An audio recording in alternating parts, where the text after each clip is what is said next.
बचपन TV pockets. एक गांव में मजदूर पेरू रहता था। वह पत्थरों को तोड़ तोड़ कर उनके छोटे छोटे टुकड़े किया करता था। पेरू को अब इतना अनुभव हो गया था कि वह कठोर से कठोर पर्वत को भी अपने औजारों की सहायता से काट देता था। वह बहुत ईमानदार था और कम रुपयों में ही अपना जीवन यापन खुशी से करता था। वह 2 वक्त की रोटी जुटाता और जो समय बचता उसमें माँ काली की पूजा करता था। पेरू को माँ काली पर बहुत आस्था थी। वह हमेशा लोगों की मदद करता था और उनके साथ मिलकर उनकी समस्याएं हल करवाता था।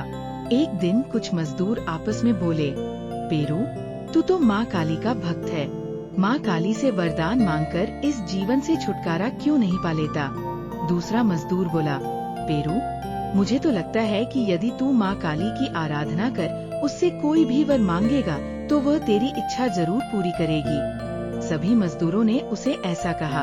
उनकी बातें सुनकर पेरू बोला, अरे, तुम लोगों को क्या लगता है कि मेरा जीवन अब सुखी नहीं है? मैं तो अपने जीवन से बहुत खुश हूँ और मुझे तो अपने काम से प्यार है। तुम बताओ, जिस तरह हम तुम चुटकी बजाते ही हर पत्थर और पहाड़ को काटकर रास्ते की बाधा दूर कर देते हैं, क्या वह सब लोग कर सकते हैं? उसकी बात सुनकर मजदूर बोले, तेरा कहना ठीक है, पर दूसरों के घर बनाते बनाते हम अपने लिए घर कहाँ बना पाते हैं? हम शक्तिशाली लोगों में से नहीं हैं। एक बार तू शक्तिशाली बनकर तो देख। इसी प्रकार चर्चा करते करते रात हो गई। खाना खाने के बाद वो सोने जा ही रहा था कि क्या देखता है कि उसकी झोंपड़ी में चारों ओर उजाला फैल गया है और माँ काली उसके सामने साक्षात खड़ी उसे बोल रही है, पेरू, मैं तुझसे बहुत प्रसन्न हूँ। बोल, तेरी क्या इच्छा है? अचानक कुछ देर पहले हुई बात इस तरह सच हो जाएगी, ये यकीन तो पेरू को भी न था। उसने माँ को दंडवत प्रणाम किया और फिर कुछ सोचते हुए बोला, हे माँ, आप तो मुझे फल फूलों से लदा एक छायादार वृक्ष बना दीजिए। मुझे लगता है कि छायादार वृक्ष सबसे शक्तिशाली होता है। माँ काली ने उसकी बात पूरी कर दी।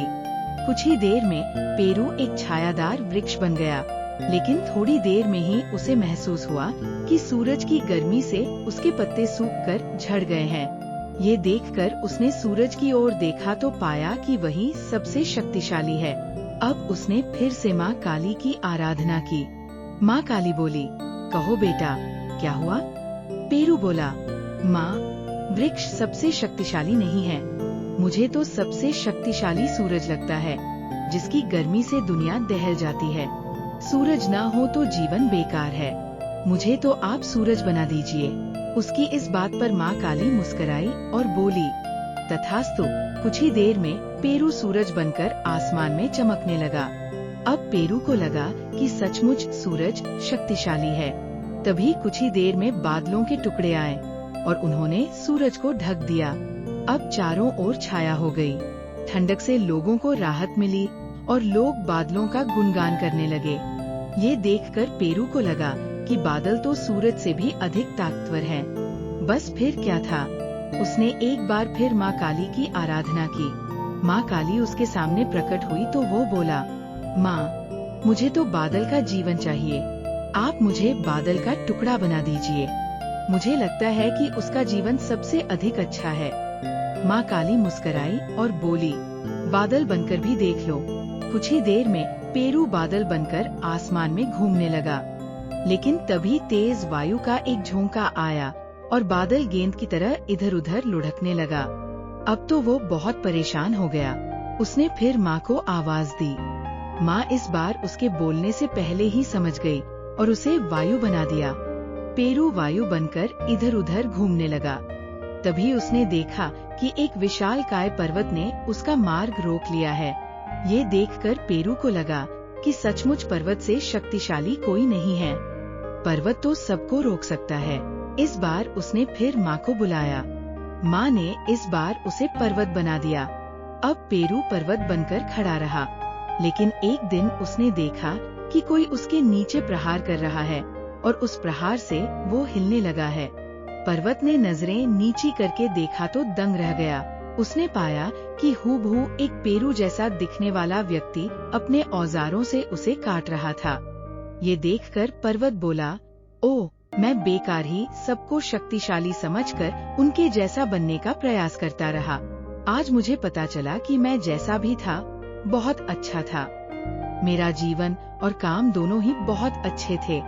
मुझे अपने काम और व्यक्तित्व से संतुष्ट रहकर आगे बढ़ते रहना चाहिए था। इस बार उसने दुखी मन से माँ काली को बुलाया और बोला, माँ, मुझे समझ आ गया है कि मैं जैसा भी था बहुत अच्छा था। मेरा जीवन और काम दोनों बहुत अच्छे से चल रहे थे। आप तो बस मुझे एक बार फिर से पेरू बना दीजिए। अब मैं आपसे कोई शिकायत नहीं करूँगा। ये सुनकर माँ काली बोली, बेटा, इस दुनिया में अक्सर कई लोग तुम्हारी जैसी गलती करते हैं। दूर से दूसरों को देखकर उन्हें ऐसा प्रतीत होता है कि उनके जीवन में सब अच्छा अच्छा है, लेकिन ऐसा नहीं होता। संघर्ष और मेहनत हर किसी के जीवन का पहला पाठ है।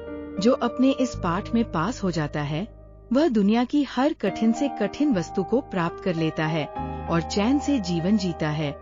इसके बाद माँ काली ने पेरू को फिर से पेरू में बदल दिया। तभी पेरू की आँख खुल गई। आँख खुलते ही उसने खुद को दर्पण में देखा तो पाया कि वह जैसा था वैसा ही है। वह ये सोचकर मुस्कुरा दिया कि एक सपने ने उसके जीवन में बहुत बड़ी सीख दे दी है। Thank you. Please like and subscribe Bachpan TV.